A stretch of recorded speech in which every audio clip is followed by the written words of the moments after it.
Halo, selamat sore semuanya. Kembali lagi dengan saya Yeni. Sebentar lagi kita akan mulai sesi materi berikutnya. Jadi untuk pemateri kedua ada Bapak Dr. Saprizal. Jadi seperti pemateri yang pertama tadi, saya akan berikan kepada Bapak waktu 30 menit, Pak. 30 menit untuk menyampaikan materi, kemudian setelahnya akan ada sesi diskusi. Jadi langsung saja saya persilahkan Bapak Saprizal untuk menyampaikan materinya. Bapak Saprizal, jadi langsung bisa share dari sana, Pak ya. Oke, baik. Terima kasih, Mbak Yeni. Ya, silahkan Bapak. Ya, mohon izin Pak Gunawan. Baik. Siap. Assalamualaikum warahmatullahi wabarakatuh. Waalaikumsalam warahmatullahi wabarakatuh. Selamat sore dan salam sejahtera untuk kita semua.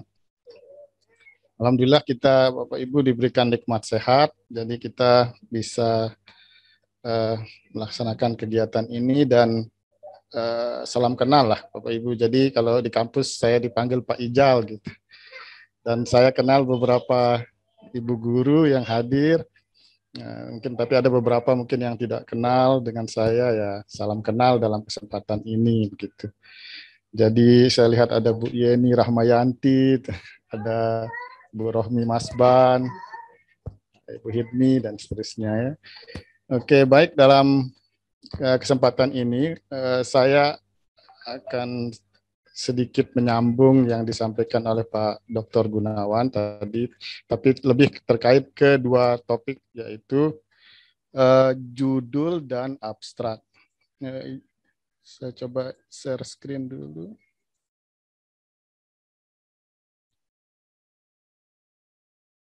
Oke. Lihat enggak? Mbak Yani, terlihat tidak slide saya? Ya, sudah terlihat Pak, sudah jelas. Oke. Jadi Bapak Ibu, ini materinya sebenarnya saya pikir sudah semua kita, seperti yang disampaikan di awal oleh Pak Dr. Gunawan, jadi semua kita sudah punya pengalaman menulis, saya pikir, dan dari skripsi, kemudian ada yang sudah saya dengar tadi mengajukan PAK, dan jurnalnya sudah diperiksa, bahkan ada yang terbit di JPP IPA, kalau gitu ya, kalau tidak salah tadi, di Pasca Sinta 2, begitu, dan saya pikir materi ini cukup sederhana, tapi ya cobalah kita diskusikan bersama. Oke, baik. Dan kebetulan hari ini Hari Kesaktian Pancasila, jadi akan kita kenang lah seterusnya. Oke, baik Bapak Ibu.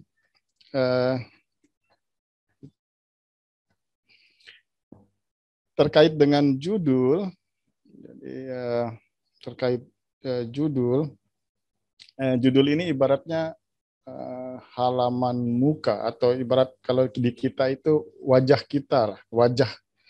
Jadi kalau sudah mulai tertarik dari pandangan pertama, misalnya, jadi nanti akan ada keinginan untuk masuk lebih dalam, mempelajari. Jadi kemudian kalau diandaikan misalnya ibaratnya Bapak Ibu pergi ke toko buku misalnya, ya, kalau pergi ke toko buku kan biasanya yang dilihat pertama itu pasti judulnya. Judulnya itu mengapa menarik?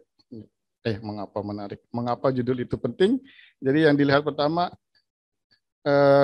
judulnya. Kadang-kadang kalau kita ke toko buku itu beberapa buku di-seal, ditutup, dipakaikan plastik, tidak bisa dilihat dalamnya. Jadi yang kita lihat judulnya saja. Nah, jadi kalau judulnya sudah lumayan menarik, ya insya Allah bisa laku lah. Jadi kira-kira seperti itulah mengapa judul itu penting. Jadi judul itu bagian awal dari karya ilmiah yang kemungkinan pembaca hanya membaca, melihat saja di awal. Jadi kalau judulnya sudah biasanya kurang menarik. Menarik dalam artian tidak terlalu sesuai dengan tema, ya biasanya kita tinggalkan. Jadi ada banyak parameter istilah minat pembaca atau menarik itu. Kalau sesuai dengan penelitian kita, misalnya, oke lah saya akan baca walaupun judulnya kurang-kurang tapi karena ingin melihat bagaimana hasil penelitian di dalamnya, ya akhirnya menjadi menarik seperti itu. Kemudian judul itu tentu mempermudah pemahaman konten. Jadi saya singkat-singkat saja ya Bapak Ibu, mungkin nanti akan lebih detail ke diskusinya. Kemudian sedikit ini. Jadi apa syarat judul yang baik? Nah, saya pikir Bapak Ibu juga sudah banyak pengalaman, tapi yang kita ketahui ya judul itu tidak ada aturan bakunya. Jadi setiap karya memiliki kaedah atau pemberian judul yang lebih sifatnya kesepakatan bersama. Oke. Contoh misalnya kalau karya film misalnya judulnya biasanya singkat-singkat, misalnya ada apa dengan cinta misalnya, atau judul lain misalnya Dilan misalnya, singkat sekali, cukup satu kata. Nah, kalau kita berbicara tentang artikel ilmiah, ya, jadi Bapak Ibu, jadi judul yang baik itu biasanya singkat. Singkat itu ya ini aturan umum ya sekitar 8 sampai 12 kata. Jadi kurang juga boleh, lebih juga boleh, tidak ada aturan bakunya. Tapi biasanya ya sekitar 8 sampai 12 kata. Karena kalau judul terlalu panjang agak bisa membingungkan dan kurang menarik. Kemudian judul itu baiknya diusahakanlah menarik dan memancing rasa ingin tahu. Nah, terus diupayakan judul itu berbeda dengan judul yang sudah banyak. Nah, mungkin nanti Bapak Ibu tanya bagaimana melihat judul saya sama atau tidak dengan karya orang lain. Mungkin dari sini mungkin bisa diajukan pertanyaan. Nanti mungkin ada sedikit setelah sesi ini saya akan tunjukkan bagaimana cara melihat judul kita itu sama atau tidak dengan karya orang lain. Karena kalau kita lihat artikel ilmiah itu kan sudah ada jutaan artikel ilmiah yang dipublish dan bisa kita akses. Jadi apakah judul saya itu sama atau tidak? Tapi sama atau tidak itu juga tidak akan terlalu berpengaruh terhadap karya Bapak Ibu. Yang penting nanti di dalamnya, di dalam karya itu juga tidak sama persis dengan orang lain. Gitu. Oke, kemudian yang ketiga, harapannya judul itu berbobot. Oke. Mencerminkan konten artikel dengan baik. Jadi harapannya nanti judul itu bisa mewakili lah artikel itu. Jangan judulnya A, kontennya agak jauh, misalnya Z atau Y misalnya. Kemudian, nah ini sedikit teknis. Biasanya kadang-kadang ketika mengirim artikel itu, penulis itu kadang-kadang lupa. Jadi harap menggunakan huruf kapital di awal itu kadang-kadang lupa. Format penulisan saja sudah tidak menarik, apalagi dalamnya lah, ibaratnya seperti itu. Kemudian ada tanda baca atau tidak. Biasanya di judul itu tidak ada tanda baca, misalnya koma atau apa dan seterusnya. Nah, kalau kita melihat judul karya ilmiah, ini sedapat mungkin menghindari penggunaan singkatan. Jadi misalnya ya kalaupun ada tidak apa-apa, misalnya PBL misalnya, problem based learning atau pembelajaran berbasis masalah. Model ditulis model PBL misalnya. Nah, ini kurang menarik. Tapi kalau untuk judul lomba karya tulis ilmiah atau lomba yang lain, mereka lebih suka yang menggunakan singkatan atau frase-frase tertentu. Tapi kalau di karya yang sekarang kita sedang diskusikan bersama, ya sedapat mungkin menghindari singkatan. Nah, ini sedikit contoh judul Bapak Ibu. Jadi saya ada sedikit beberapa pengalaman. Nah, ini saya buat-buat saja, tapi tidak menyinggung langsung SMA 1 Mataram misalnya. Ini tadi saya buat-buat saja, tapi polanya biasanya seperti ini. Jadi artikel yang masuk itu judulnya seperti ini. Penerapan model pembelajaran problem based PBL untuk meningkatkan kemampuan pemecahan masalah siswa kelas 11 IPA 2 SMA Negeri 1 Mataram pada tahun ajaran 2021-2022 misalnya. Nah, judul yang seperti ini itu seperti yang tadi kita tunjukkan syarat judul yang baik. Ini terlalu panjang.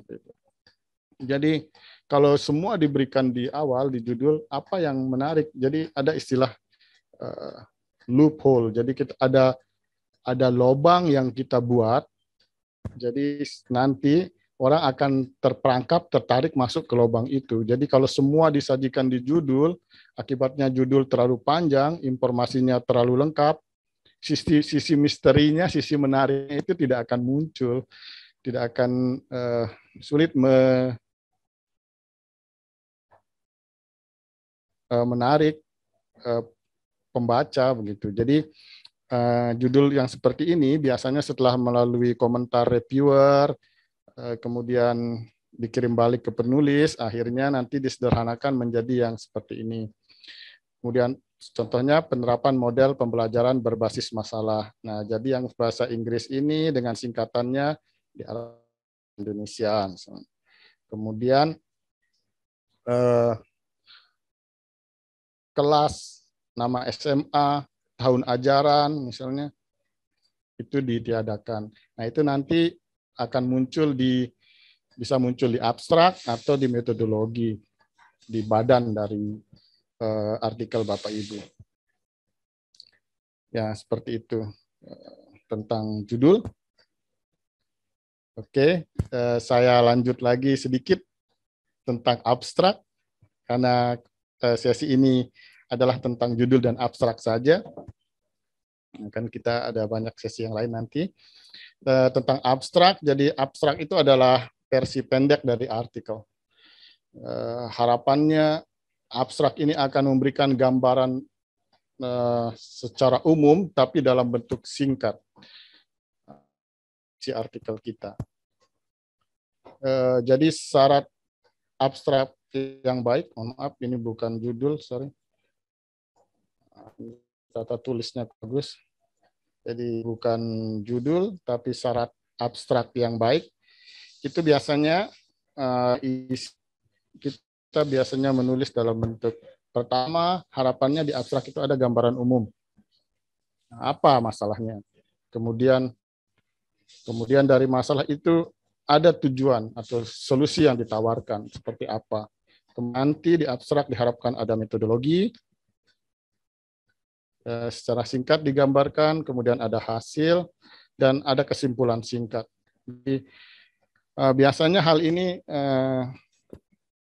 kadang-kadang terlewat, tapi kalau reviewer itu memiliki pakem harus ada, maka kadang-kadang diminta direvisi. Kemudian biasanya akan ada syarat umum, misalnya jumlah katanya, misalnya minimal 250 kata. Jadi ada beberapa jurnal yang mengharuskan minimal jumlah kata di abstrak itu 250. Termasuk beberapa jurnal internasional, kalau terlalu sedikit katanya diminta perbaiki tambah. Dan maksimal misalnya 400 kata. Tapi ini semua tergantung jurnal. Kemudian biasanya tanpa paragraf, walaupun ada beberapa yang membolehkan paragraf, tapi kesepakatan umum lebih baik tanpa paragraf dan tanpa referensi. Kadang-kadang di abstrak ditulis misalnya Hadi Saputra 2021, itu sebaiknya dihindari. Oke. Kemudian Bapak Ibu, saya akan menunjukkan sedikit contoh abstrak. Ya, tidak. Sebentar saya perkecil dulu. Ini geser. Jadi ini adalah contoh abstrak. Judulnya ini penerapan metode eksperimen untuk meningkatkan hasil belajar siswa pada materi energi. Jadi ini abstrak yang sudah terbit artikelnya, dan ini dari sepertinya dari Universitas Pendidikan Indonesia. Jadi abstraknya sangat detail. Dari tahapan di abstrak itu mencerminkan body atau tubuh abstrak dengan sangat baik. Contohnya gambaran umum misalnya seperti ini. Gambaran umum ada tidak? Ternyata di kalimat pertama itu sudah memberikan gambaran umum. Jadi penelitian ini dilatar belakangi oleh data observasi yang menunjukkan perolehan hasil belajar siswa pada materi IPA sangat rendah. That's the problem. Itu masalahnya. Kemudian dari sana dia mulai menunjukkan penelitian. Untuk merespon hal itu, maka peneliti melakukan penelitian tindakan kelas yang bertujuan. Dia mulai masuk ke tujuan penelitian. Oke. Kemudian berikutnya di abstrak dia mengikuti runutan metodologi penelitian. Jadi setelah gambaran umum, tujuan penelitian, dia menampilkan metodologi. Jadi ini tujuannya sampai sini, sepertinya sampai sini. Nah, sisanya ke sini, pada kalimat berikutnya, sampai sini. Penelitian ini merupakan penelitian tindakan kelas dengan metode Chemis and McTaggart misalnya. Penelitian ini dilakukan pada kelas 4 dengan jumlah siswa 44 orang. Nah, sampai sinilah. Ini masuk ke ranah metodologinya. Kemudian, ini metodologi. Sampai sini. Kemudian, cari warna lain mungkin biar kelihatan, karena ini tulisannya kecil sekali. Ini ada hasil penelitian. Jadi, dia mulai menyampaikan hasil penelitiannya. Hasil penelitian menunjukkan peningkatan pada setiap siklusnya. Dengan metode eksperimen, siswa dapat mengenai pengalaman belajar langsung sehingga pembelajaran lebih menarik dan dapatkan hasil belajar. Sini. Dari data maka direkomendasikan kepada guru untuk menggunakan metode eksperimen dalam pembelajaran IPA di SD untuk meningkatkan hasil belajar siswa. Nah, ini kesimpulan yang sambil memberikan saran. Pola-pola format seperti ini, kalau Bapak Ibu misalnya untuk penelitian PTK dan mengirim ke jurnal, ini akan sangat sulit ditolak oleh jurnal, karena pertama dari judulnya saja sudah singkat, padat, dan menarik. Kemudian dari abstraknya, format abstraknya itu sudah sangat baik, sudah dari gambaran umum, tujuan penelitian, metodologi penelitian, hasil penelitian, kesimpulan, walaupun disampaikan dalam bentuk satu kalimat, tapi satu atau dua kalimat, tapi disusun dengan sangat-sangat baik, padat, dan sangat jelas. Oke. Kemudian dilengkapi juga dengan kata kunci, keyword. Jadi kalau ini abstrak seperti ini agak-agak sulit untuk ditolak. Oke, baik. Kemudian ya berakhir. Terima kasih. Baik, sekian Bapak Ibu, pemaparan singkat saya tentang judul dan abstrak. Mungkin jika ingin bertanya atau ingin memberikan masukan, kami persilahkan. Saya kembalikan ke Mbak Yeni. Terima kasih Bapak. Materinya luar biasa tentang judul dan abstrak. Tadi sudah dibahas bagaimana judul yang baik, bagaimana abstrak yang baik. Jadi memang judul dan abstrak ini merupakan komponen yang penting dalam artikel ya. Jadi kalau judulnya sudah menarik, sudah baik, kemudian abstraknya juga sudah baik, pasti akan membuat pembaca itu akan membaca artikel kita lebih lanjut, kemudian disitasi. Oke, untuk materi yang kedua ini, silahkan Bapak Ibu yang ingin bertanya terkait judul dan abstrak, atau terkait membuat artikel penelitian, boleh langsung bertanya. Jadi boleh langsung raise hand atau ketik pertanyaan pada kolom chat.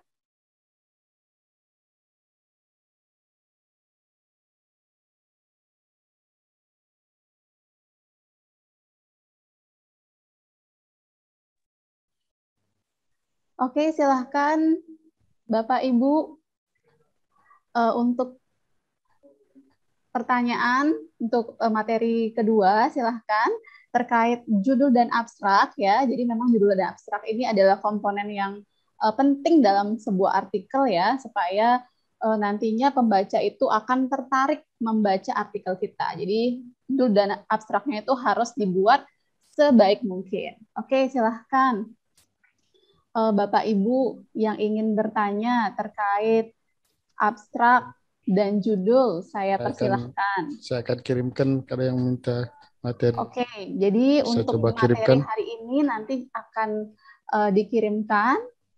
Saya coba kirim saja ya. Ya, oke Bapak silahkan. Mungkin nanti juga materinya nanti kita pasang di website Pak Jarod. Group. Oke, baik. Ada Juslaini dari SMAN 3 Mataram. Silahkan langsung diajukan pertanyaannya. Ya. Oke, Assalamualaikum warahmatullahi wabarakatuh. Waalaikumsalam warahmatullahi wabarakatuh. Saya Juslaini dari SMA 3 Mataram.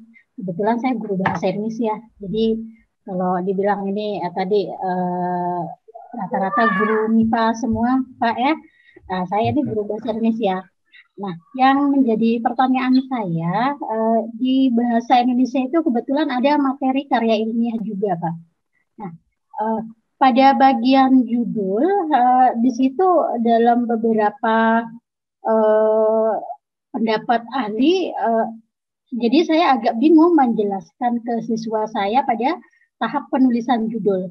Kalau yang saya dengar tadi itu penulisan judulnya kan menggunakan huruf kapital di awal. Tapi ada di beberapa buku ternyata penulisan judul itu menggunakan huruf kapital semua. Nah, mana yang sebenarnya lebih tepat kita gunakan? Kemudian yang kedua, terkait dengan abstrak, Pak, penulisan kata kunci. Nah, pada materi pertemuan kemarin kebetulan di kelas 12 saya membahas teks editorial. Lalu muncullah di situ ada kata kunci. Nah, yang menjadi pertanyaan beberapa siswa saya, bagaimana cara menentukan kata kunci itu sebenarnya? Apakah kata kunci itu cukup diwakili dengan kata-kata yang terdapat pada judul saja, atau jika kita mengambil pada bagian isi, apakah dalam satu paragraf atau dalam satu kalimat itu kita bisa mengambil dua kata untuk menjadi kata kunci, umpama dalam satu kalimat saja, bukan satu paragraf. Itu yang kedua. Atau itu saja dulu Pak, nanti kalau masih ada saya agak bingung baru akan saya bertanya lagi. Terima kasih. Assalamualaikum warahmatullahi wabarakatuh. Terima kasih Ibu pertanyaannya. Sebelum ditanggapi, mungkin Bapak tadi ada yang raise hand juga atas nama Ibu Intan Sahmadesti. Jadi saya persilahkan Ibu Intan dan Hidra Artanti untuk bertanya. Untuk selanjutnya mungkin Ibu Intan dulu. Silahkan. Oke, terima kasih. Assalamualaikum warahmatullahi wabarakatuh. Waalaikumsalam. Videonya Yang dong. Alumni kita ini. Waalaikumsalam. Maaf Pak, yang ingin saya tanyakan di sini, kebetulan saya ditunjuk untuk membimbing untuk lomba penulisan karya ilmiah dan untuk temanya tentang digitalisasi jejak sejarah dan tradisi masyarakat Provinsi Intib. Nah, pada tema tersebut tentunya ada kesulitan karena saya kan program berasal dari Eksakan, jadinya bagaimana caranya ketika kita apakah sama cara penulisan abstrak ketika dengan tema yang bukan penelitian kayak penelitian yang formal gitu Pak. Baik. Kemudian bagaimana cara mengetahui kalau judulnya itu menarik? Karena kan kalau biasanya lomba kan tidak banyak mencantumkan judul-judul orang yang menang lomba misalnya gitu Pak. Terima kasih. Oke, terima kasih Ibu Intan. Mungkin yang dua tadi bisa ditanggapi dulu ya Pak. Selanjutnya nanti ada pertanyaan lagi. Oke, silahkan Bapak. Baik, terima kasih atas pertanyaannya, Dokter. Jadi terima kasih Bu Juslaini. Jadi pertanyaannya sangat baik. Ya, Ibu Juslaini ini dari Bahasa Indonesia ya Bu. Jadi pertanyaannya tadi kalau tidak salah terkait dengan huruf kapital. Kan ada judul yang di awalnya huruf kapital, lainnya ada semua judul harus kapital. Nah, sebenarnya Bu, kalau kita terkait ke karya ilmiah, format judul itu biasanya sangat bergantung pada format jurnal yang ya. Jadi beberapa jurnal sudah memasang formatnya sendiri.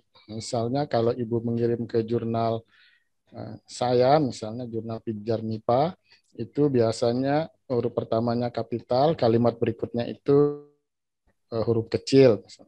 Tapi kalau Ibu mengirim ke yang lain, jurnal yang lain, ada yang formatnya menggunakan huruf kapital semua. Misalnya. Itu kembali lagi, mohon nanti kita harus cek ulang lagi di format jurnal yang ditargetkan. Nah, kalau Ibu menanyakan lagi seperti apa, sebenarnya kalau judul yang baik itu, saran beberapa orang yang sudah mumpuni menulis, judul yang baik itu kalau dibahas itu sebaiknya terdiri dari subjek, predikat, objek, keterangan gitu. Oka kalimat aktif atau kalimat pasif pun masih agut, tapi sebaiknya kalimat aktif yang terdiri dari subjek, predikat, objek, keterangan. Nah, itu akan jauh lebih mempermudah pemahaman kita, jauh lebih membuat judul itu menarik. Nah, tapi kadang-kadang memang hal seperti itu dilanggar dan sekali lagi tidak ada memang pakem baku untuk dan seberapa baik, seberapa menarik judul itu kembali ke selera pasar, selera Ibu juga begitu. Tapi memang kalau di ini ya harapannya singkat, jelas, padat, mencerminkan isi kalau terkait karya ilmiah. Nah, kemudian pertanyaan kedua yang di abstrak yang Bu Jaileni tadi tanyakan, sebenarnya tujuan penulisan kata kunci di abstrak itu adalah untuk mempermudah mencari nanti di internet. Jadi, itu sebabnya kata kunci biasanya diberikan sampai 5 kata kunci. Jadi ketika orang mencari kata kunci itu di Google Scholar misalnya, saya akan tunjukkan Google Scholar. Ada tidak ya? Scholar, Google. Nah, ini juga sekalian saya akan menunjukkan dari mana kita tahu misalnya judul kita itu sudah dibuat orang atau tidak. Jadi, Ibu bisa bergantung atau bersandar di bahu raksasa. Share. Mbak Yeni, apa terlihat tidak? Scholar. Iya, sudah terlihat jelas Bapak. Silakan. Jadi ya, terima kasih. Jadi Google itu memberikan kita kemudahan untuk mencari judul kita itu apakah sudah diterbitkan orang atau tidak. Jadi anggaplah kalau Ibu ingin menulis sesuatu, misalnya pembelajaran berbasis masalah, misalnya. Tinggal ketik kata kuncinya di sini.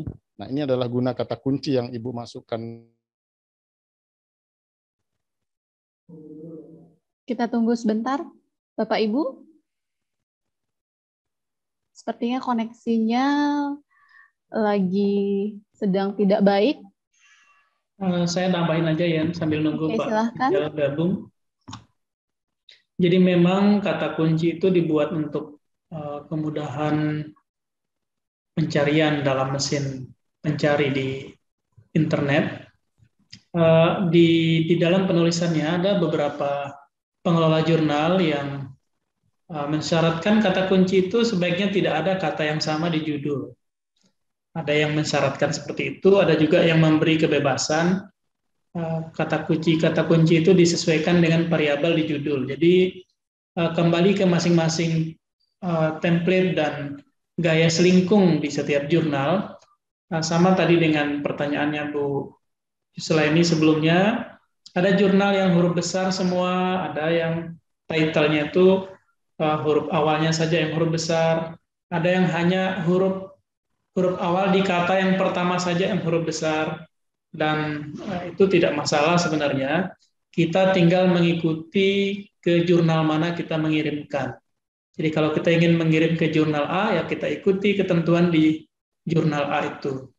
Jadi misalnya ada juga ketentuan beberapa jurnal mensyaratkan kalau kita mengirim tulisan ke jurnal mereka, kita harus merujuk tulisan yang sudah terbit di jurnal tersebut. Ada juga yang tidak membuat seperti itu. Ada yang pola kutipannya menggunakan angka 1, 2, yang pertama muncul 1, nanti yang muncul kedua, dan seterusnya. Ada juga yang mintanya nama dan tahun. Jadi tidak bisa pengetahuan atau pemahaman kita tentang karya ilmiah di salah satu jurnal itu kita gunakan secara umum untuk seluruh jurnal yang lain karena beda-beda, tergantung pengelola masing-masing. Jadi ada otoritas diberikan untuk itu. Kemudian tadi pertanyaannya apa lagi ya?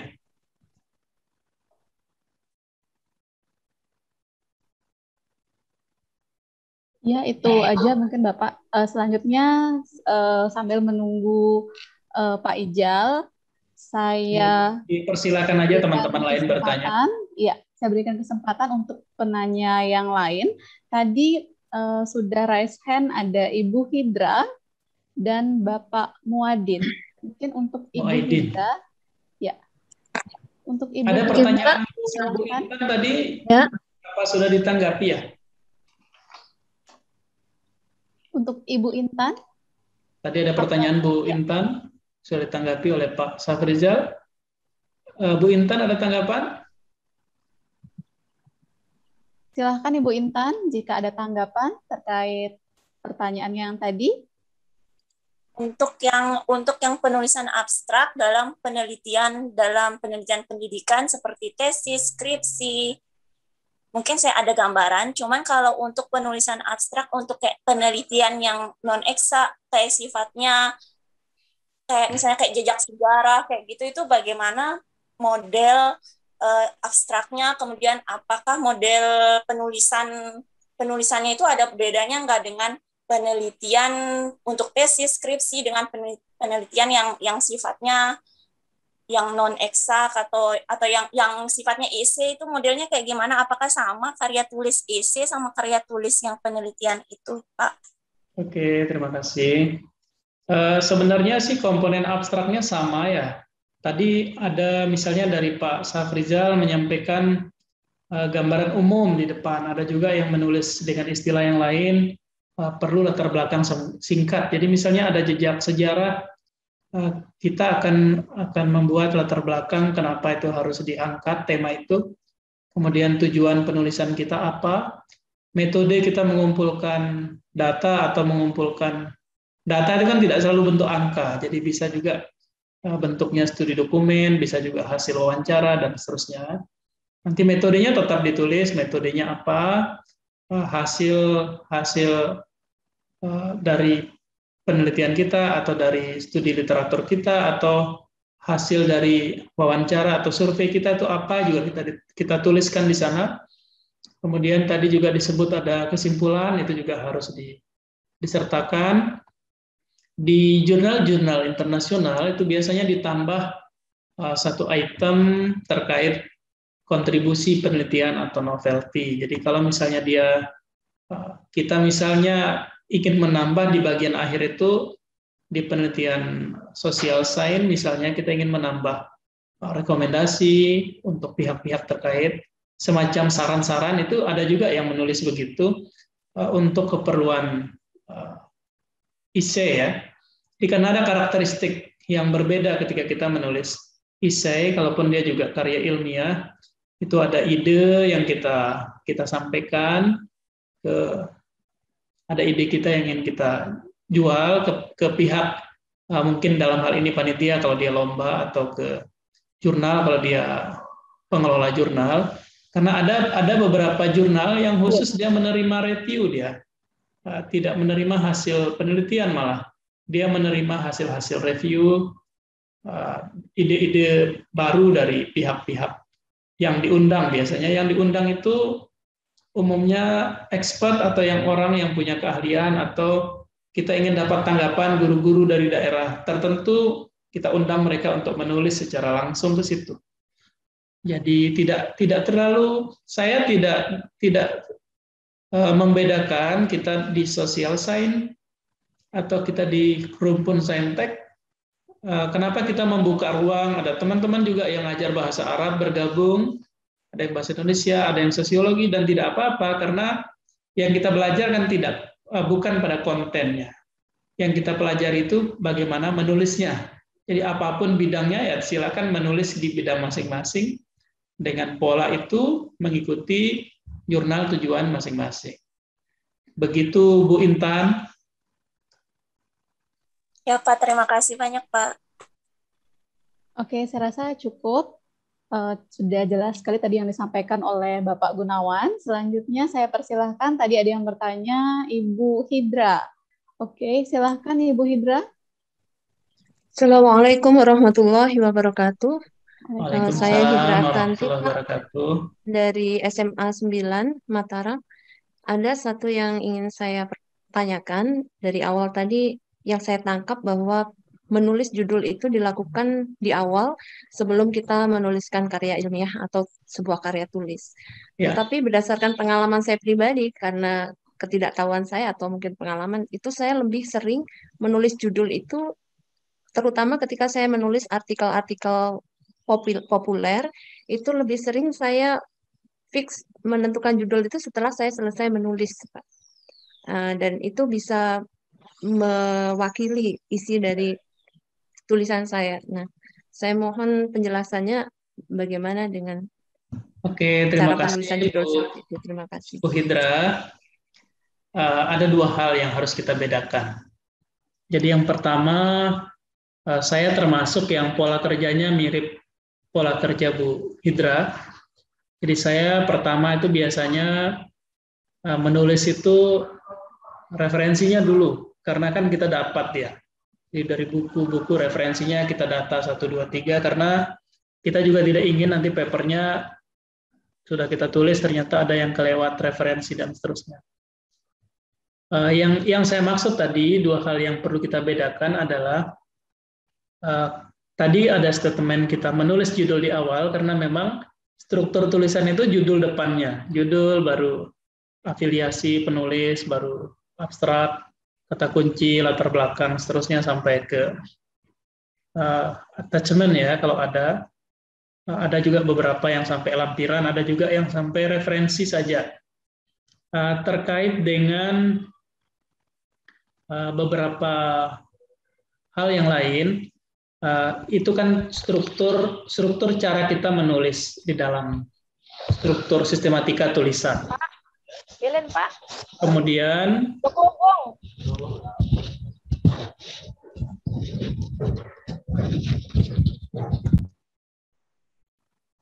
Kemudian yang tadi disampaikan, versi yang kedua itu irama kerja kita. Jadi judul itu memang sebaiknya ditulis setelah kita punya gambaran isinya seperti apa. Oh, boleh lah. Jadi ketika kita sudah punya gambaran seperti apa, mohon maaf saya lihat dulu semuanya. Jadi pola kerja yang tadi Bu Hidra sampaikan, kita menulis judul itu di akhir. Ya. Pola kerja praktisnya begitu karena real kita bekerja ya. Jadi kita sudah punya referensinya dapat, judulnya sudah dapat. Karena kan judul itu kita sudah dapat gambaran dari data dan mungkin pembahasannya belum kita buat, tapi judulnya kita sudah dapat kesimpulannya. Kesimpulannya kita sudah dapat, kita baru berpikir kenapa ya kesimpulannya seperti itu. Maka kita akan bikin urutan-urutan pembahasan. Kita sudah tahu pastinya metodenya seperti apa. Karena metode ini yang pertama di antara yang bisa dilakukan duluan. Kita sudah tahu metodenya bagaimana, kita sudah dapat kesimpulannya seperti apa. Mungkin pembahasannya belum ada. Kemudian referensinya pasti sudah dapat karena kita mengumpulkan dari referensi cukup banyak. Dari baca-baca kita dari awal. Nah, abstraknya itu kita bikin ringkasan. Mungkin posisi saat itu judulnya belum dapat. Bisa jadi ya. Jadi, kadang kami bekerja dengan pola seperti itu. Kita belum ketemu judulnya. Ketika sudah ada rencana judul begini, dengan isi dan kesimpulan yang tadi kita sudah dapat, kok tidak cocok gitu. Sehingga, ya kami ubah juga judulnya. Sehingga mungkin ya, kalau diurut, perlu kita bedakan urutan sistematika penulisan yang harus judulnya memang duluan kita harus tulis, kan tidak mungkin kita tulis kesimpulan duluan baru judul di belakang. Tapi di dalam pekerjaan real kita bekerja untuk menghasilkan tulisan itu secara utuh, bisa jadi judulnya justru kita tulis terakhir, dan kami kadang melakukan pola seperti itu. Nah, begitu Bu Hidra, jadi tidak apa-apa sebenarnya. Oke, terima kasih Bapak. Ini Pak Saprizal sudah kembali ke room. Pak Jal, ya, halo makasih. Bapak. Mohon maaf. Tadi Mohon maaf. saya ikut menanggapi beberapa pertanyaan dari peserta supaya waktu kita efektif ya. Nggih, Pak. Kita serahkan kembali ke moderator. Silakan. Oke, terima kasih Bapak atas tanggapannya tentang judul tadi. Oke, untuk selanjutnya ada pertanyaan dari Bapak Muaidin. Oke, silahkan Bapak Muaidin. Ya, baik, terima kasih.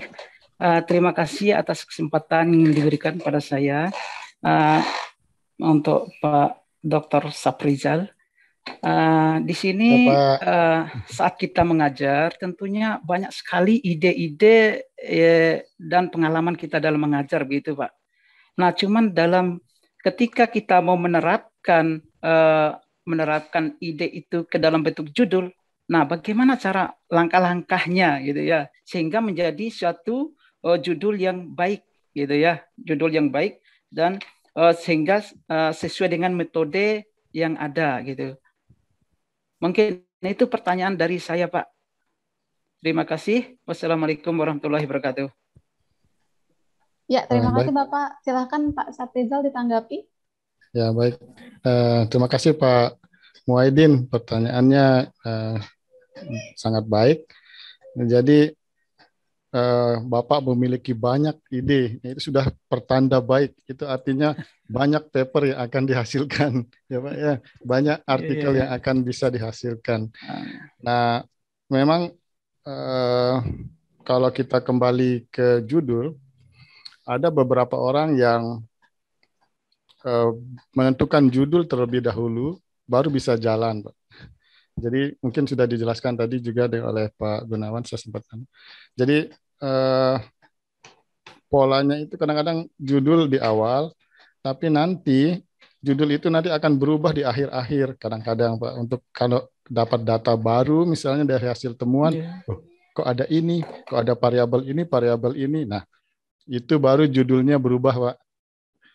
Jadi kadang-kadang tapi bagus Pak memiliki judul, apa gambaran judul di awal itu bagus. Tapi biasanya judul di awal itu dalam bentuk garis besarnya gitu Pak. Ya, nanti ketika Bapak mulai melakukan penelitian misalnya di kelas, ternyata hasil penelitiannya kurang baik misalnya. Kan nanti variabel itu jangan ditampilkan Pak. Nanti kalau Bapak tampilkan variabel itu, oleh jurnalnya bilang, oh ini kok hasilnya gagal. Ah, tidak usah ditampilkan gitu. Jadi ada untuk hasil-hasil yang gagal itu ada jurnalnya tersendiri tuh Pak. Perlu belajar kita nanti strategi khususnya ya. Journal of Failed Analysis namanya, atau apalah banyak itu Pak dalam jadi melaporkan kegagalan, tapi sebagian besar jurnal itu maunya yang berhasil. Kalau bisa berhasil, kenapa yang gagal ditunjukkan begitu. Ya, maksudnya itu keberhasilan Bapak akan menjadi fondasi nanti untuk keberhasilan berikutnya. Kalau Bapak tunjukkan kegagalan, nanti kalau diulang sedikit berhasilnya, sedikit lama jadinya. Jadi seperti itulah Pak. Kadang-kadang memang menulis jurnal ini ya butuh apalah sedikit waktu, tapi ya butuh ya, dan butuh teman juga Pak. Jadi kadang-kadang tidak bisa sendiri Pak. Jadi sangat baiklah pelatihan dan pendampingan karya ilmiah ini Pak. Jadi kalau sendiri itu, saya ingat Pak, waktu saya dulu pernah lulus S2, saya tidak produktif, tidak menghasilkan apa-apa. Jadi begitu ada kenal teman, sekolah lagi lihat kenal teman, oh ternyata begini. Akhirnya bisa itu Pak. Jadi ya semoga ini pelatihan dan pendampingan karya ilmiah ini ya bisalah menghasilkan ide-ide Bapak ya tadi yang katanya banyak, bisa tertuang dalam bentuk karya begitu. Mungkin Pak Ketua, Pak Ijal, saya ada pengalaman pribadi ya terkait tulisan itu. Mungkin bisa bagian dari tambahan terkait komentar. Saya dulu sempat ada riset pada salah satu pokok bahasan menggunakan simulasi komputer untuk mengajar materi tertentu. Kalau tidak salah yang saya tulis waktu itu yang termodinamika.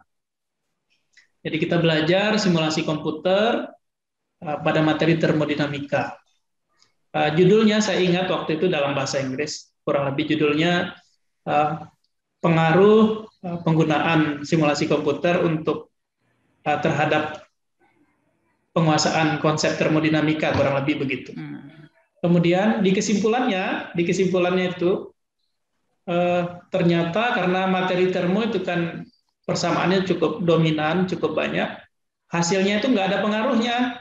Jadi antara kelas eksperimen sama kelas kontrol itu aslinya kurang lebih mirip-mirip lah hasilnya. Karena kan kalau kita ngajar rumus dengan simulasi komputer malah tidak efektif dia. Nah, sehingga karena kesimpulannya muncul tidak ada pengaruh gitu ya, tidak ada bedanya. Jadi judulnya tidak cocok kita tulis pengaruh penggunaan simulasi komputer. Kok judulnya pengaruh tapi kesimpulannya nggak ada pengaruh, kan nggak cocok dia.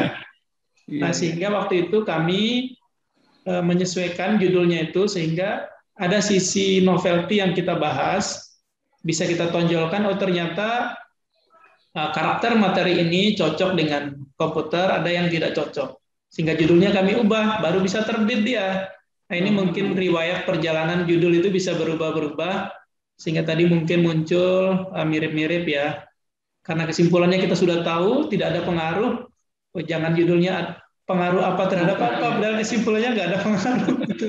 Nah, itulah yang pernah kami lewati, Pak Muaidin. Ya, terima kasih kalau gitu.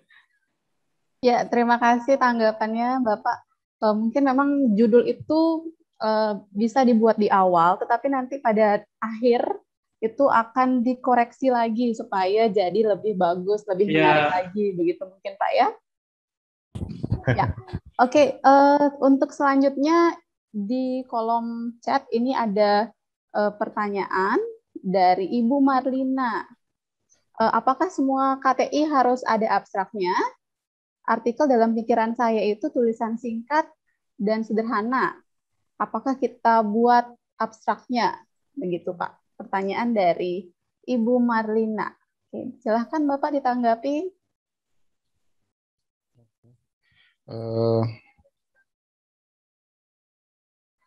Oke. Jadi apakah artikel itu tulisan singkat dan sederhana? Bisa jadi, bisa tidak. Ada artikel yang panjangnya 4 halaman, ada ya juga yang sampai 20 halaman. Jadi tergantung kapasitas data. Nah, ini maksud saya, ini yang saya tangkap dari pertanyaan Bu Marlina. Jadi umumnya hampir semua artikel ilmiah itu ada abstraknya, Bu. Jadi abstrak ini untuk mempermudah penulis itu untuk membaca apa konten di dalamnya. Karena ada istilah, ada beberapa orang membuat artikel review atau jurnal dalam bentuk review artikel. Dia mereview banyak artikel sampai ratusan. Kalau membaca ratusan artikel dari awal sampai akhir itu bisa lama prosesnya. Akhirnya yang dia lakukan adalah membaca judul dan abstraknya. Apa hasil dari penelitian itu, dia buat kesimpulan, kemudian dia gabungkan juga dengan kesimpulan orang lain begitu. Jadi abstrak itu sangat penting untuk karya ilmiah. Jadi kadang-kadang walaupun kita tidak ketemu full papernya, kita sudah bisa menarik kesimpulan bahwa oh ini loh hasilnya begitu. Oh ini loh apa yang terjadi, seperti itu, Bu.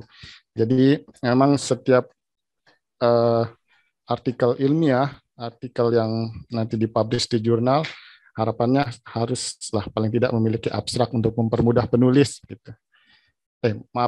Mempermudah pembaca. Oke, baik. Mungkin itu tanggapan saya dari pertanyaan Bu Marlina. Terima kasih pertanyaannya, Bu. Ya. Oke, terima kasih Bapak. Ya memang abstrak itu salah satu komponen penting Pak ya dalam sebuah artikel. Jadi saya rasa juga abstrak itu memang harus ada dalam artikel. Terus izin menanggapi Bapak tentang artikel itu tulisan singkat dan sederhana. Jadi saya pernah punya pengalaman menulis. Jadi waktu itu menulis di salah satu jurnal. Ternyata dalam jurnal itu kita diharuskan menulis sebanyak 5.000 kata. Nah, 5.000 kata itu ternyata di luar judul, di luar abstrak. Jadi dari pendahuluan sampai ke kesimpulannya. Nah, kemudian ada juga yang jurnal yang hanya syaratnya itu hanya 4-6 halaman. Nah, jadi saya rasa juga tergantung dari jurnal mana yang kita tuju begitu Pak ya, untuk apakah dikatakan harus singkat atau sederhana seperti itu. Oke, izin menambahkan ya nih. Oke, silahkan Pak. Tadi Pak Ijal sudah menyampaikan dengan baik. Memang jurnal umumnya jurnal-jurnal yang dikelola, jurnal ilmiah itu ada judul dan ada abstrak. Abstrak itu seperti ringkasan isi ya. Jadi kalau kita pengelola jurnal hampir tidak mungkin kita baca seluruh naskah itu. Jadi kalau jurnalnya bagus, maka kita akan baca lebih lanjut. Kalau sudah dari gambaran abstraknya tidak menarik ya, kita biasanya tolak dia di tahap awal. Supaya tidak capek-capek baca ke belakang. Kalau memang abstraknya tidak bagus ya sudah ditolak saja. Kemudian bagaimana kalau misalnya Bu Marlina, saya enggak mau Pak pakai abstrak, enggak apa-apa sebenarnya. Nanti pihak jurnal tinggal nolak aja tulisan kita. Jadi setiap jurnal itu kan ada stylenya masing-masing. Mungkin beda. Karya ilmiah itu kan jenisnya banyak ya. Salah satunya ada essay yang kita tulis di surat kabar, mungkin itu kan tidak butuh abstrak. Ini kita diskusi ini karya ilmiah yang umumnya berbentuk jurnal-jurnal ilmiah yang strukturnya minimal ada judul abstrak dan seterusnya. Jadi kita tidak menyinggung dulu bagian-bagian yang lain karena nanti akan dibahas sendiri-sendiri supaya lebih detail. Terima kasih, Yen. Ya, terima kasih Pak. mungkin satu pertanyaan lagi. Ini ada masuk pertanyaan dari Hisbudin. Apa bisa kita gunakan hasil PTK untuk dijadikan artikel di jurnal dalam syarat untuk kenaikan pangkat? Siapa yang mau menanggapi nih? Oke, silahkan. Langsung saja Pak Gunawan. Ya. Oke, terima kasih. Dari siapa tadi? Dari Hisbudin. Pak Hisbudin. Ya.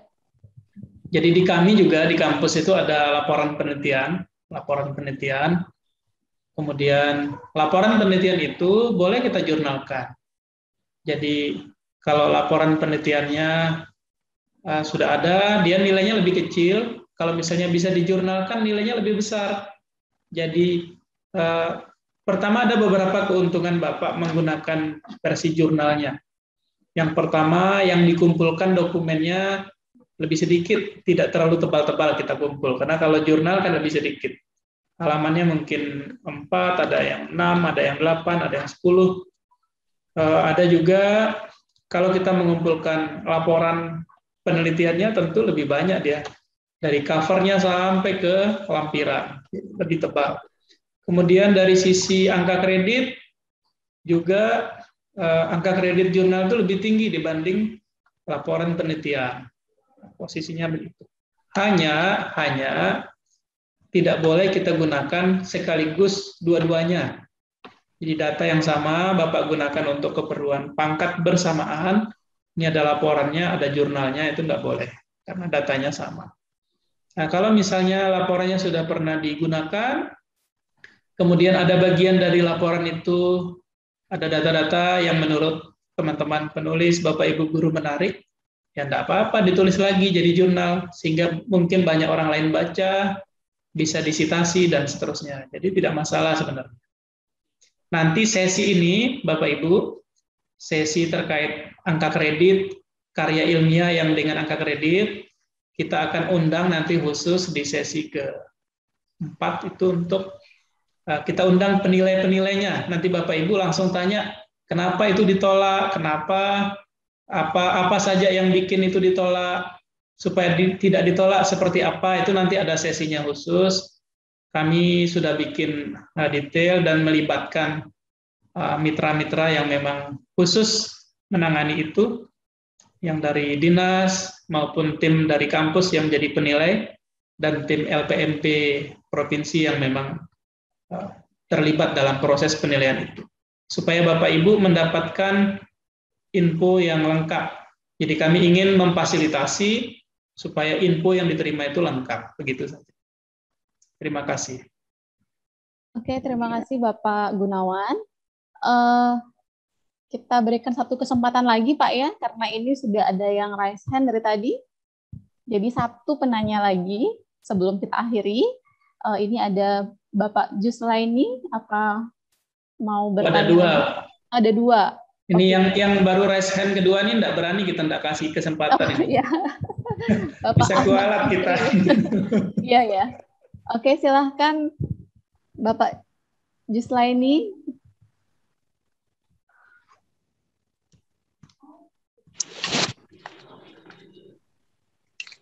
Bapak Juslaini, silahkan jika ada yang ditanyakan lagi. Ibu ya, bukan Bapak. Iya, mohon maaf Ibu. Satu lagi terakhir Pak ya, sebelum ditutup. Mungkin ini agak walaupun belum masuk ke dalam pembahasan, tetapi karena tadi terkait dengan abstrak. Oke. Ada yang saya temukan di beberapa karya ilmiah dalam bagian kajian teori itu sepertinya dia langsung membahas masalah isi. Nah, sehingga padahal pada bagian pembahasan itu kan nanti letaknya pada bagian isi itulah yang masuk ke dalam pembahasan. Tetapi dalam beberapa karya tulis yang saya lihat itu kok pada bagian kajian teori malah dia langsung mengupas isi. Nah, itu dibenarkan atau tidak? Oke, itu saja. Terima kasih. Oke, silahkan Bapak. Pak Ijal mungkin bisa Oke. langsung ditanggapi, Pak. Baik, pertanyaannya sangat baik, Bu Jusla ini. Jadi memang kalau Ibu bertanya benar atau tidak, kembali lagi seperti yang awal tadi, tidak ada yang benar, tidak ada yang tidak. Ini lebih kepada kesepakatan, tidak ada yang terlalu kaku begitu, Bu. Ada kesepakatan memang abstrak yang baik itu idealnya memiliki runutan seperti yang disampaikan tadi, itu lebih untuk mempermudah pembaca. Jadi ada gambaran umum, ada tujuan, ada metode, ada hasil, dan ada kesimpulan. Kalaupun ada abstrak yang di awal sangat detail membahas tentang gambaran umum, kemudian hasilnya sedikit di bawah, kemungkinan memang datanya agak kurang. Yang kedua, kemungkinan juga di jurnal, memang tidak semua jurnal menyeleksi dengan ketat, Bapak Ibu. Jadi ada jurnal yang sekali kirim langsung terbit misalnya, tanpa proses review, dan ada kemungkinan hal itu terjadi. Jadi tidak mengikuti pakem kesetaraan yang biasa dilakukan lah di penulisan karya tulis ilmiah. Karena karya tulis ilmiah yang baik itu ada standar tertentu begitu. Jadi ada banyak kemungkinan. Tapi kalau saran saya, sebaiknya abstrak itu disusun seperti yang tadi itu, Bu. Jadi sudah ada gambaran, akan mempermudah orang, dan mungkin nanti juga kalau dibaca oleh penilai angka kredit, oh dia langsung tahu itu, dia langsung paham apa yang terjadi begitu. Karena penilai angka kredit itu sudah membaca mungkin ratusan jurnal, dan jadi dia langsung paham, oh ini yang kurang di sini gitu. Jadi saran saya ya kembali lagi ke standar jurnal juga berpengaruh, tapi harapannya ikutilah yang tadi. Tapi saya tidak ada yang benar, tidak ada yang salah, Bu. Ya, mungkin itu jawaban saya, Bu. Jadi ya nanti kita lihat seperti apa perkembangannya. Kita tunggu artikel dari Bu Jusla ini. Dia tadi memang Pak Ketua, dia posisinya selain di abstrak itu kan ada kadang teman-teman menulis terlalu banyak informasi awal, latar belakangnya terlalu banyak, kesimpulannya hanya ada satu kalimat, hasilnya tidak ada, metodenya tidak ada. Dan untuk teman-teman ketahui, memang pengelola jurnal itu butuh juga sebenarnya tulisan-tulisan seperti itu untuk ditolak. Jadi pengelola jurnal, kalau Bapak Ibu mengirim jurnal, berkepentingan dengan meningkatkan persentase rejection. Jadi semakin banyak yang ditolak, makin bagus jurnal itu. Jadi kalau misalnya kita ngirim asal-asal, senang juga dia, tapi tidak akan diapa-apain. Dia dikirim langsung ditolak. Untuk diketahui oleh kita semua, balasan paling cepat dari pengelola jurnal itu adalah penolakan. Jadi kalau kita kirim, langsung besok lusa ada balasannya, itu ditolak dah itu. Karena langsung ditolak. Kalau ditolak cepat dia. Kalau yang diterima itu ada proses, dikirim review dulu, direview oleh 2 orang, kemudian nanti balik revisi, kita perbaiki, nanti setelah perbaikan diunggah, kita kalau sudah oke, baru accepted, dia diberi keterangan diterima, baru diminta membayar kalau ada bayarnya, atau diminta mengecek versi yang terakhir, biasanya ada dummy-nya ya. Ini tolong dicek, kalau sudah oke, kami diinformasikan. Nah, kalau misalnya baru kirim mengharap besok lusa dibalas, itu ditolak lah itu. Itu yang sempat kami lewati lah tahap-tahap. Oke, terima kasih Pak. Jadi kalau langsung terima email, baru kita submit terus langsung email, itu hati-hati. Kayaknya itu penolakan gitu Pak ya. Jadi kalau mungkin ada jedanya, ya bisa jadi akan diproses lebih lanjut. Oke, langsung saja untuk penanya terakhir. Ada Bapak Ahmad Sukri. Silahkan Bapak.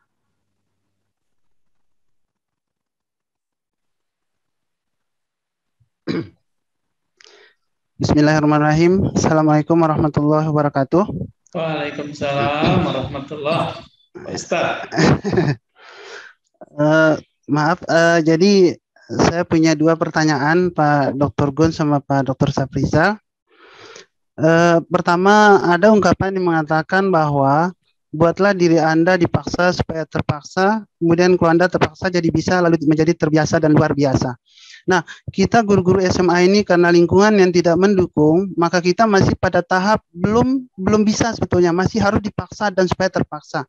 Mungkin cara kegiatan ini bukan bagian dari untuk memaksa, ya pemaksaan gitu.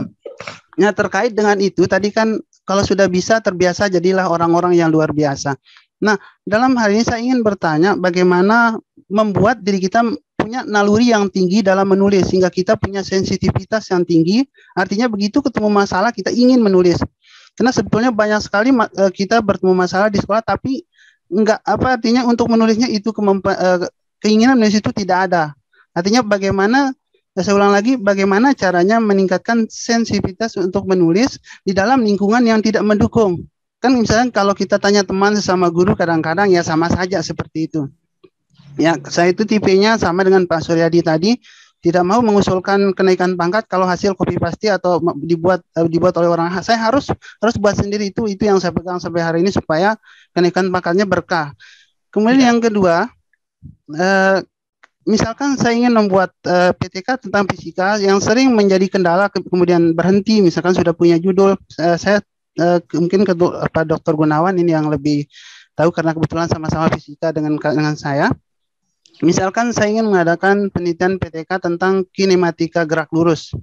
Pertanyaan saya adalah, apakah boleh misalkan saya hanya konsen pada materi gerak lurus beraturan? Kan nanti kan di situ ada siklusnya ada 3. Kalau secara logika, kalau kita ulang 3 kali GLB, pasti anak-anak itu pasti jadi bisa. Atau apakah harus materinya lanjut ke gerak lurus berubah beraturan, kemudian ke gerak vertikal? Kan itu tingkatan materinya malah makin sulit. Itu yang kemudian sering kita ketemu di lapangan. Kemudian terkait dengan itu, apakah boleh ya? Kan sebetulnya itu terkait karakter dari masing-masing pelajaran. Karena kalau saya lihat di pelajaran olahraga, penggunaan metode ini untuk meningkatkan kemampuan dalam teknik bola voli kan mungkin diganti materinya ke bola basket, kan seperti itu. Ya mungkin itu saja jadi 2 pertanyaan saya. Atas jawabannya saya ucapkan terima kasih. Assalamualaikum warahmatullahi wabarakatuh. Waalaikumsalam warahmatullahi. Silakan Pak Ijal dulu menanggapi. Iya. Oke Pak. Jadi saya kagum dengan Pak Ahmad Sukri dan tadi dengan Pak siapa tadi? Suhaidi. Ya. Ini generasi angkatan pertama pendidikan fisika beliau ini. Iya, jadi dosen-dosen. Ya, Dulu koas zaman kami kuliah beliau ini dan cerita-ceritanya banyak lah kita dapat. Tahu beliau. Jadi dosen-dosen fisika berhasil ini. Jadi sikapnya memang luar biasa, Pak. Jadi memang ya iklim atmosfer itu sama saja, Pak, di kampus maupun di sekolah sama saja, Pak. Jadi sekarang bagaimana mensikapi dari diri sendiri, Pak. Jadi kalau saya karena tidak terlalu detail bagaimana di sekolah, di kampus pun tidak semua produktif menulis, Pak. Sama saja lah, Pak. Jadi di beberapa di sekolah juga saya lihat ada 1-2 yang produktif menulis, mirip lah dengan kami juga di kampus, Pak. Jadi itu makanya bagaimana kita belajar mencari teman atau teman berdiskusi supaya nanti bisa membantu kita, Pak, untuk saling bisa publish bersama atau bagaimana misalnya. Saya misalnya dengan Pak Gunawan beberapa publish bersama beberapa kali misalnya. Karena lewat diskusi-diskusi kecil. Karena kalau mengikuti arus teman yang lain yang enggak usah publish, sudah santai saja atau juga diterima gaji. Aduh. Nah, jadi enggak maju-maju itu, Pak. Ya itu juga kami alami begitu, Pak. Jadi ya harus diusahakan mencari teman untuk kolaborasi. Itu mungkin kalau di sekarang dengan ajang ini bisa WA-WA-an dah dengan sesama teman fisika misalnya, ayo kita buat bersama begitu. Karena kalau di artikel menulis Bapak sendiri saja misalnya Ahmad Sukri saja namanya dari SMA ini. Nanti editornya bilang, loh, kok penulisnya satu ya? Nah, seharusnya yang baik itu Pak, tambah satu orang lagi lah teman gitu. Jadi nanti nilainya 60 sebagai penulis pertama, 40 penulis kedua. Kalau bisa dibolak-balik lah, ada 2 artikel minimal misalnya, tidak nama Bapak sendiri. Tapi kalaupun sendiri juga boleh, tidak ada masalah Pak. Oke lah seperti itu. Ya itulah. Mungkin tanggapan dari saya, karena ada pertanyaan kedua lebih ke Pak Gun juga. Mungkin Pak Gun langsung jawab 1 dan 2. Oke, terima kasih. Jadi terima kasih. Saya tidak panggil Pak Sukri karena ini saya dari dulu manggil Kak Sukri. Jadi kami dekat memang sama beliau. Ya dulu ini yang ngajar kita belajar fisika awal-awal kita masuk. Dan sampai sekarang masih jadi guru kita lah beliau. Jadi memang yang paling bisa memaksa kita itu ya diri kita sendiri. Jadi jangan bayangkan karena di kampus terus semuanya rajin nulis, enggak begitu. Dulu sempat ada salah seorang dosen kita, saat kita kuliah, beliau kaprodi kita waktu itu. Masa kerjanya cukup lama dan ketika pergi meninggalkan kita, pangkat beliau itu 3B masih. 3B itu contoh lah, artinya tidak semuanya karena ada yang sibuk di luar dengan proyek riset macam-macam. Karena sibuknya begitu, tidak semua menata administrasi, usulan dan lain-lain. Nah itu yang coba kami tata di kampus. Beberapa senior juga di pendidikan fisika, ada yang ke jenjang lebih tinggi, ada Probioni, baru keluar SK-nya. Ada juga yang seangkatan mungkin masa kerja beliau, pangkatnya jauh di bawah. Gitu. Artinya kan kembali ke masing-masing personal sebenarnya. Nah, betul yang tadi disampaikan Pak Ijal, kita memang agak sulit maju kalau sendiri-sendiri, harus bersama-sama. Di beberapa jurnal itu memang minta, kalau kita mengirimkan seorang diri, ada beberapa jurnal boleh kita nulis sendiri. Jurnal-jurnal yang bagus tidak nerima dia kalau penulisnya sendiri. Asumsinya itu seperti kita sulit bekerja sama dengan orang lain. Jadi kesannya begitu. Jadi Pak Sukri, Kak Sukri nanti nulis bisa bersama kami, bisa dengan teman-teman Pak Muaidin di SMA 3, ada Pak Faizin juga di SMA 3, mungkin dengan yang lain-lain. Dengan soal yang sama yang disiapkan di SMA 2 Sumbawa, kemudian dicobakan di teman-teman kita yang ada di sekolah lain, di tempat yang lain, kita bisa bahas sama-sama kenapa terjadi begitu. Oh, di sekolah saya dia bisa jawab soal ini, di sekolah ini kok tidak bisa. Oh, justru yang di situ tidak bisa, di sini kok bisa. Nah, itu bisa kita wawancara sebenarnya beberapa peserta didik kita. Terkait dengan judul, memang level tingkat kita menyulitkan diri kita dengan judul itu terjadi di Indonesia. Saya lihat beberapa jurnal internasional ini, judulnya hanya Student Understanding on Rolling Motion Concept, pemahaman siswa pada konsep gerak menggelinding. Rolling motion, dia hanya bahas gerak menggelinding saja. Yang ditanya itu hanya ada 8 apa 10 orang, diberikan 3 pertanyaan saja. Soalnya saya sempat baca jurnalnya utuh, dari 8 apa 10 orang yang ditanya itu, oh ternyata jawabannya begini-begini, ada keunikan. Dia hanya cerita keunikan jawaban 10 anak itu terhadap 3 pertanyaan pada konsep gerak menggelinding. Di artinya pada konsep tadi kinematika mungkin terlalu luas juga, bisa diambil bagian kecil-kecilnya. Sampai saya ingat saat saya menyelesaikan S2, itu saya hanya diminta menganalisis materi elastisitas saja. Di situ ada stres, strain, modulus Young, modulus bulk ya, ada Poisson, perbandingan Poisson dan seterusnya. Nah, itu muncul, artinya kita mengartikan selama ini judul itu harus satu pokok bahasa. Ternyata di jurnal-jurnal internasional itu dia sedikit tapi kajiannya mendalam. Jadi sama misalnya sekarang kita punya ujian, kuis misalnya seperti itu, kita punya 10 pertanyaan, di kelas kita ada sekian laki-laki, ada sekian perempuan, bisa saja kita bandingkan jawaban itu di satu kelas itu antara siswa pria dan wanita. Nah, seperti apa hasilnya kan tidak terpikir oleh kita sebelumnya. Oh ternyata ada juga yang menulis begitu dan tulisannya terbit di jurnal-jurnal yang bagus.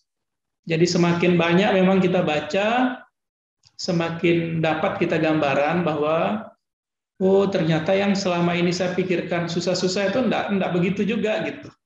Ada yang lain versi yang lebih sederhana dan kita mikir terlalu besar tapi enggak terbit-terbit, dia mikir yang kecil-kecil tapi sudah terbit semua tulisannya. Itu yang terjadi sehingga kami alhamdulillah saling mengingatkan, termasuk edisi kita ketemu di sesi ini untuk sama-sama saling mengingatkan sebenarnya supaya maju sama-sama. Ini Pak Ijal saya lihat dokumen sudah mengusulkan pangkat sampai 4C kalau tidak salah ya. Betul ya? Mudah-mudahan lancar. Insya Allah. Jadi artinya kan kita saling dukung pada aspek itu. Nah, demikian mungkin tanggapan kami. Ya, terima kasih Bapak. Saya rasa sudah cukup, luar biasa sekali. Mungkin untuk sesi hari ini kita cukupkan dulu. Jadi sebelum saya tutup, mungkin ada informasi lebih lanjut dari Bapak, dari Pak Ijal, silahkan. Untuk sesi kita berikutnya ini ya. Bapak Ibu, untuk diketahui sesi-sesi kita berikutnya itu akan kita adakan di sore hari supaya tidak mengganggu jam kerja saat kita sibuk dengan layanan di sekolah atau mungkin ada yang mengajar, kami sibuk di tugas administrasi kami. Jadi kita akan adakan sesinya dalam bulan Oktober itu ada beberapa sesi dan ada beberapa video nanti Bapak Ibu kami akan minta menonton secara mandiri dan mengerjakan tugas yang sudah kami berikan. Tugas itu sebenarnya untuk keperluan kita mendata, bekerja sedikit-sedikit sebenarnya. Judulnya apa, mulai dicicil, nanti kita bahas judul-judul Bapak Ibu, kemudian nanti mungkin ada yang bikin abstrak, kita bahas abstraknya, ada yang akan bahas latar belakang, pendahuluan, dan seterusnya. Dan kita rencanakan minimal 30 orang itu akan terbit tulisannya. Syukur-syukur semuanya bisa terbit, kita tentu akan senang sekali. Kita punya stok tulisan dan stok jurnal banyak, sehingga Bapak Ibu rame-rame nanti tahun depan naik pangkat semua yang ikut kegiatan ini naik pangkat dari kegiatan ini bersama-sama. Saya pikir itu kebahagiaan bagi kami, kebahagiaan bagi Bapak Ibu semua. Terima kasih Pak Safrizal dan seluruh tim, Bu Prapti, Sedijani yang juga setia menemani kita. Jadi insya Allah sesi-sesi berikutnya akan kita buat santai seperti ini. Bapak Ibu tidak perlu terlalu tegang. Kenapa kami kurangi sesi sambutan-sambutan itu? Harusnya kan ada sambutan 1, 2, kita pangkas saja tahapan-tahapannya supaya lebih banyak sesi diskusi kita ke depan. Seluruh informasi akan kami kirimkan di WA Group. Mungkin kalau ada yang belum bergabung, tidak perlu harus ditambah di situ. Teman-teman guru di sekolah masing-masing, di Bapak Ibu, bisa menyimak seluruh diskusi kita hari ini, nanti di video yang kami akan kirimkan ke link, ya, termasuk mungkin pada saat tertentu dari Bapak Ibu ada yang tidak bisa mengikuti sesi secara lengkap, itu juga kami fasilitasi sehingga bisa tetap belajar menggunakan hasil rekaman video yang sudah kita lakukan sehingga tetap bisa menyimak seperti itu. Kami kembalikan ke moderator. Terima kasih semuanya. Sampai jumpa di sesi kedua. Assalamualaikum warahmatullahi wabarakatuh. Waalaikumsalam. Oke, terima kasih Bapak. Jadi hari ini kita sudah belajar tentang tips dan trik untuk memulai menulis, bagaimana kita harus fokus dan memotivasi diri kita, dan juga sudah disambung lagi dengan pemateri yang kedua tentang bagaimana menulis judul dan abstrak yang baik dan menarik. Jadi semoga apa yang kita pelajari hari ini bermanfaat untuk kita semua, untuk Bapak Amin. Ibu. Selanjutnya akan ada sesi kedua, jadi waktunya nanti akan kami infokan lebih lanjut pada WA Group. Jadi untuk Bapak Ibu yang ingin info lebih lanjut juga tentang publikasi, misalnya jadi bisa langsung cek di YouTube channel di Indonesian Publication Center. Terima kasih juga kepada kedua pemateri kita hari ini, Bapak Dr. Gunawan dan Bapak Dr. Saprizal. Mari kita berikan applause secara virtual untuk kegiatan kita hari ini dan kedua pemateri kita.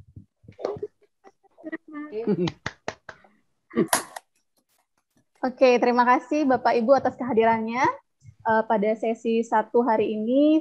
Jadi semoga yang kita pelajari tadi bermanfaat, semoga kita semua sehat selalu dan bisa mengikuti pelatihan ini hingga selesai, sehingga bisa menghasilkan karya tulis ilmiah yang baik.